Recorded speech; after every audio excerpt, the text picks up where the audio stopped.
MCAS results for ELHS. The school committee discusses the report along with other subject matters.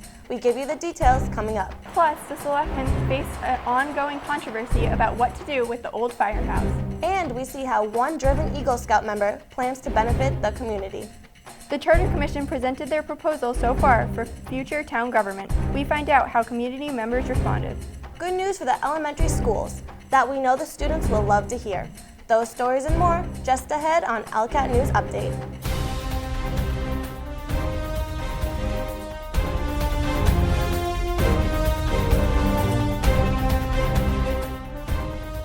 Good evening, I'm Rebecca Green. And I'm Allie Carrington. We begin tonight with the results from Monday's school committee meeting, covering the recent MCAS results for ELHS. Major increases in MCAS scores. According to reports, EL had a huge jump in high school students reaching advanced status. 50% of the students scored in the advanced category compared to last year's 44%, an impressive leap. However, there are some dips in the math area, but administrators say not to worry, the school is already planning to fix the issue. On being properly placed in the appropriate math class. One of the things that our math teachers were giving us feedback was that there was a concern that perhaps students were being pushed into Algebra 1 too soon. And so we started to look at data. Dr. Allen and I and Ms. Veneer have been looking at the placement process and how that occurs. And so one of the things that we're committed to this year is to look at the common assessment data, because now that we have that and it's being implemented and we can utilize that, we want to make sure that we're not pushing kids that aren't ready to go to Algebra 1. So we're having those conversations as well, because one of the things that's really important to us is you can't have kids take a course they're not ready for. And it starts with the alignment, but it also starts with making sure that they have the skills, the baseline skills to take Algebra 1. Moving on, we covered the Board of Selectmen meeting last week, starting with the questions of what to do with the old firehouse on Shaker Road. The decision on what to do with the building has been quite a debate. The issue, is it useful to have an old firehouse building set up for EOC purposes? Not sure the town needs to reinvent or repurpose a building that we already have a building that does the EOC function. Because it's fire station, not emergency management headquarters, to leave things set up in his station would be in his way. He uses that same room for other things. According to police and fire officials, the current fire station has served in past emergencies and can continue to serve as the EOC. Certain backup antennas will need to be installed along with access for the Emergency Management Department. Each department gave their input, as did interim town administrator Greg Moyer.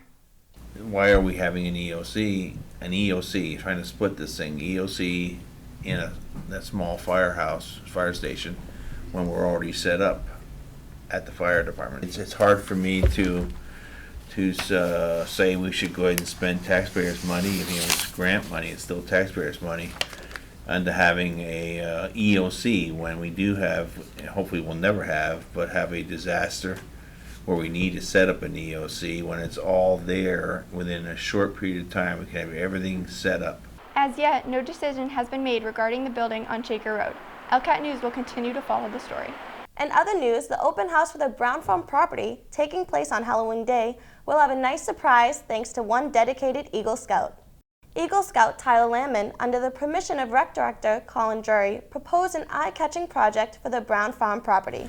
Map the trails, the horse trails at the Brown Farm.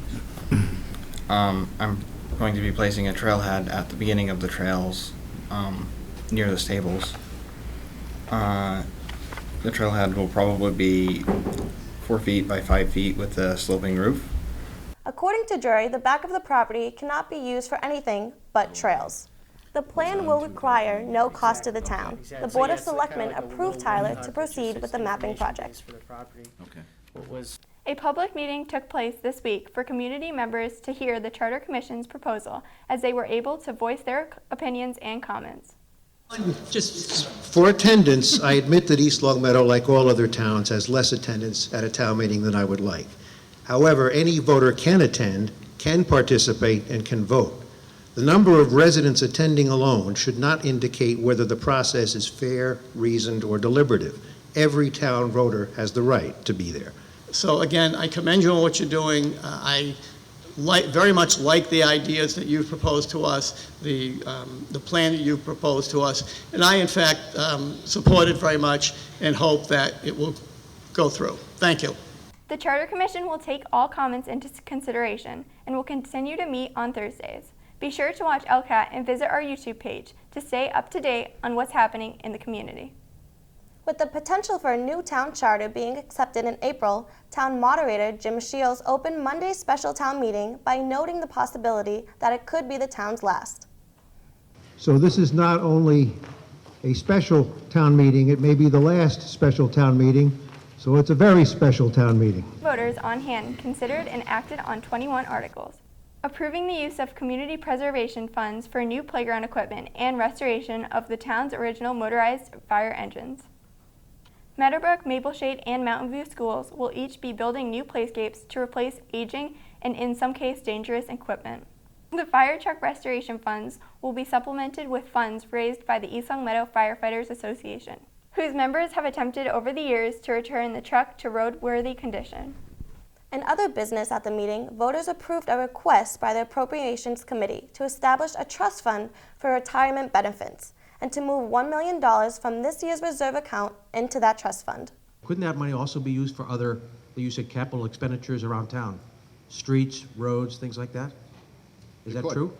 It could. It's going into what's, right now it's sitting in what's referred to as free cash, unobligated funds. Right. Okay?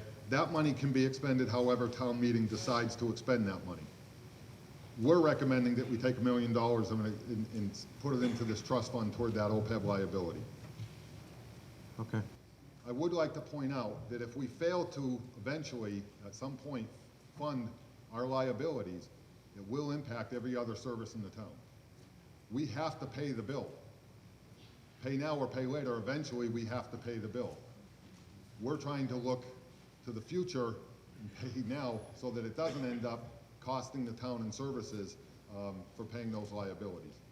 Appropriations Chairman Eric Madison asked voters to reject 2 articles that would have funded accounts in the police department and the legal services budget that overspent the amounts originally appropriated by town meeting in May. Those articles were overwhelmingly defeated. But what we're asking tonight is that we send a message to the leadership in town that we abide by the Massachusetts general laws. We cannot expend money that was not appropriated by you folks. You're the legislative body of the town. You tell us how much money to expend in each account. If we need more, we come back and ask you for it. It's that simple. It's not rocket science.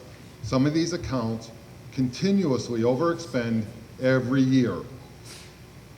We're tired of trying to cover it. They can explain it to you.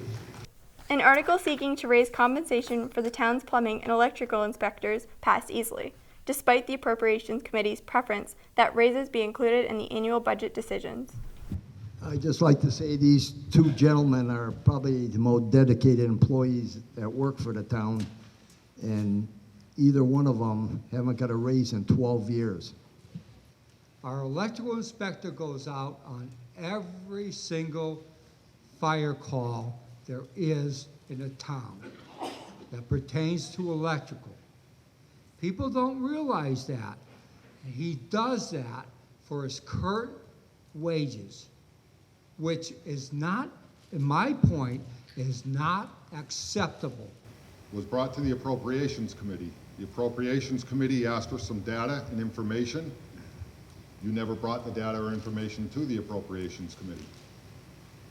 At this time, we feel as though it should take place during the budget process, which occurs in November, December, and January of the fiscal year, and stick to our policies for good financial management. Well, that will do it for us tonight on this edition of ELCAT News. A reminder that you can watch meetings on demand at your ELCAT YouTube channel, ELCAT 01028. Follow us on Facebook and watch us on cable, channel 191. I'm Rebecca Green. And I'm Allie Carrington. Until next time, good night.